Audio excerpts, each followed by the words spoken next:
Updates from the Middle East as Israel continues to prep for a potential invasion of Rafah in southern Gaza, though there might be a potential out. Reporting from the New York Times reveals that an Israeli delegation arrived in Paris earlier today for talks with senior officials from Egypt, Qatar, and the United States, the latest attempt to advance a deal for a ceasefire with Hamas and the release of the hostages held in Gaza.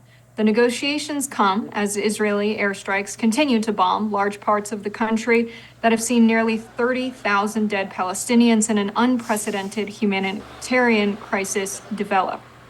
Meanwhile, back at home, the Pentagon has announced it has not seen any plans by the IDF to specifically protect civilians in a hypothetical invasion of Rafah. Here's a Pentagon spokeswoman saying just that. Has the IDF provided any plans to DoD about for its plan to protect civilians ahead of any kind of ground invasion? I'm not aware of any plan fully presented to the United States to review. Again, we're not asking to check their homework. Stand by. Thank you.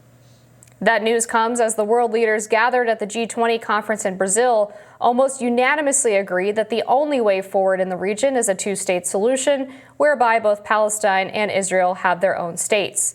Brazil's foreign minister, Mauro Vieira, said, quote, "There was virtual unanimity in the two-state solution as the only solution to the conflict," while European Union Foreign Policy Chief Josep Borrell added that there is not going to be peace, not going to be sustainable security for Israel unless the Palestinians have a clear political prospect to build their own state. And I'd love to get your perspective on this, Jessica, as we seem to be inching somewhat closer to perhaps a ceasefire, perhaps to some kind of two-state solution. I'm not convinced that either side of this conflict really wants a two-state solution. This seems to be sort of a conceit from the Americans and the Western Hemisphere that this is the proper solution to this problem. I don't think either side has really indicated that that's possible, that it's likely, or that if they were even to go forward with it, that it would last very long. Yeah, Palestine really hasn't been given much of a say in this in terms of, actions. When you look at what Israel has done to Palestine, they've essentially seized Gaza, they've seized parts of the West Bank. And what's happening now is you have the United States saying that they support a Palestinian state post-war, but still providing weapons to Israel as they continue to kill civilians and take land. There's a case on apartheid on the floor of the ICJ. And this is separate from the Israeli genocide case charged by South Africa. And you had a United States State Department official, Richard Visek, say, on the floor of this hearing that a movement towards Israel's withdrawal from the West Bank and Gaza requires consideration of Israel's very real security needs. So essentially saying that they should stay and occupy that territory seems to be contrary to their goal of having a Palestinian state post-war. You also have the United States repeatedly saying that they don't support the killing of civilians, but they're not asking to see the plan for the ground invasion. We have reports from surgeons that have gone from the United States to serve in war zones, and it's not their first time doing so.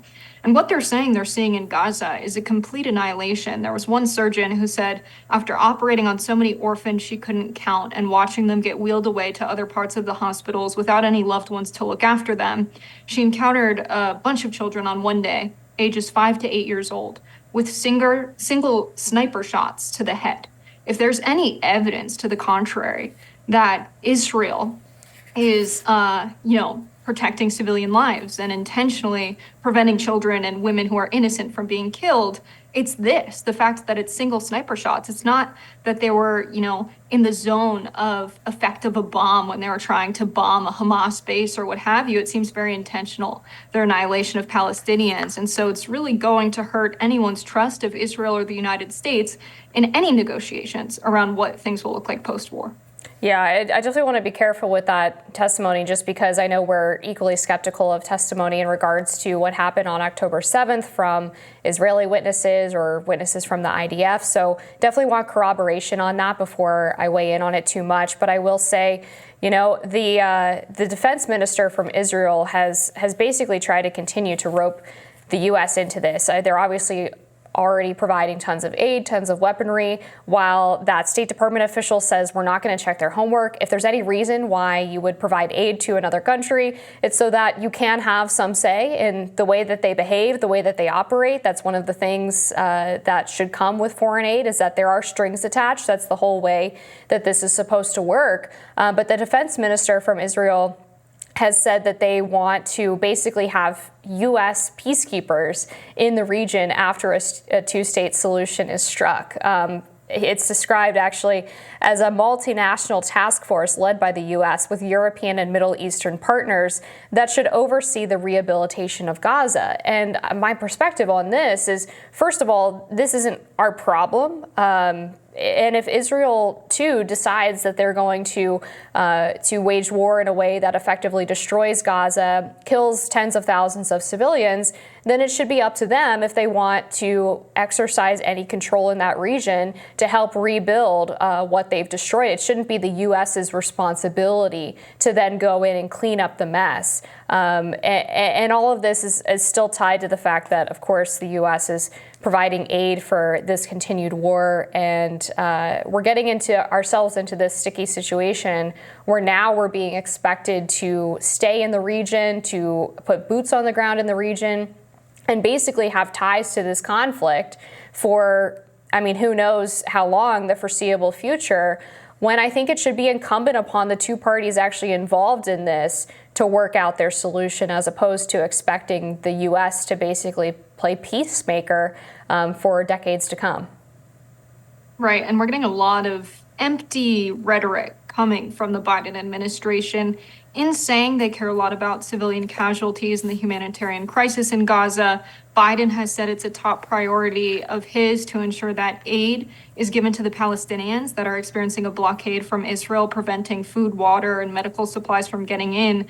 Many Gazans right now are drinking water that is not even seen fit for animals. They're experiencing a widespread disease from drinking this water. Some of it has sewage in it from not having access to food, from having extreme inflation and shortages of the food that is available in Gaza.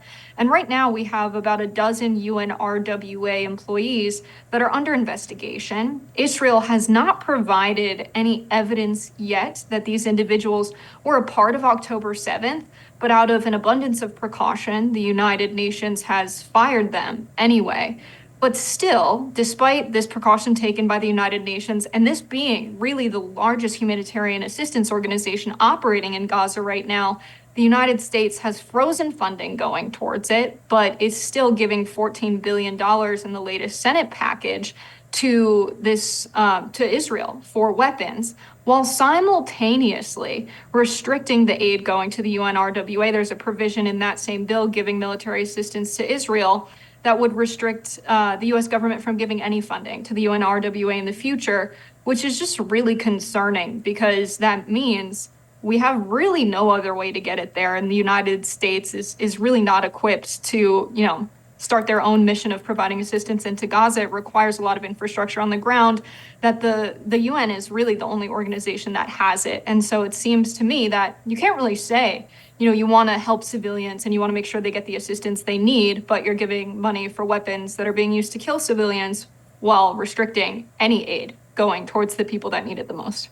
Yeah, I saw an opinion piece in the Wall Street Journal I believe it was yesterday. It came out from a former UNRWA investigator, and they took issue with the idea of firing the employees who were accused of orchestrating or being involved in the October 7th attack, and said they should have been suspended pending the investigation. And now he thinks that even if they are found to have aided in the terror effort on October 7th, that because the UNRWA jumped the gun and fired them, that there won't be any accountability if that does turn out to be the case. Basically saying, I wouldn't be surprised if they were involved, given there are terrorist ties within UNRWA, but the way that they handled this situation was improper and is going to prevent either accountability or an independent full investigation of the matter because of the decision to really get out over their skis and fire these people immediately. And so he's sort of sounding the alarm of how this situation was handled. Yeah, it sounds to me like the United Nations is going forward with an investigation, even still with the employees fired. So, we're waiting to see what evidence Israel has as well. They have not presented their evidence that these 12 employees, they said it was about a dozen UNRWA employees that they believe were involved. We just don't know what they were up to, what the accusations even are. Israel has been really resistant to give any details, but I think just the firing of these employees, they're no longer serving in the UNRWA in Gaza. That should be enough for the United States to say, well, this is the agency providing humanitarian aid and assistance. We have said to our people in multiple press conferences, the administration has, that they are providing assistance to Gaza. It's a complete lie to say that that's what's happening when they've decided to freeze their assistance going to the UNRWA. And so that's really dishonest of the Biden administration to say something like that. But I think on the world stage as well, the United States is in jeopardy because we just vetoed the third UN resolution for a ceasefire. And Britain was the only other country that didn't, vote for the ceasefire. They abstained. So the United States was the lone no vote in the Security Council yet again. Yeah, and just to clarify, this individual is not a UNRWA investigator, but an investigator with the UN's Office of Internal Oversight Services, or OIOS, and pointed out that the heaviest disciplinary measure the UN can impose on a staff member is dismissal, which of course has already happened. So even if this investigation does bear out the facts of this case and find that these 12 employees or more were in fact involved, there's really nothing else that they can do in terms of making sure it doesn't happen again. The current the UN Secretary General Antonio Guterres has said that these individuals will be held accountable, including through criminal prosecution, but the UN doesn't have prosecutorial authority. So they've basically already done the most of what they can do, and this investigation, he says, is meaningless. We're going to keep following this all for you. New developments all the time, of course. We'll be back with more Rising after this.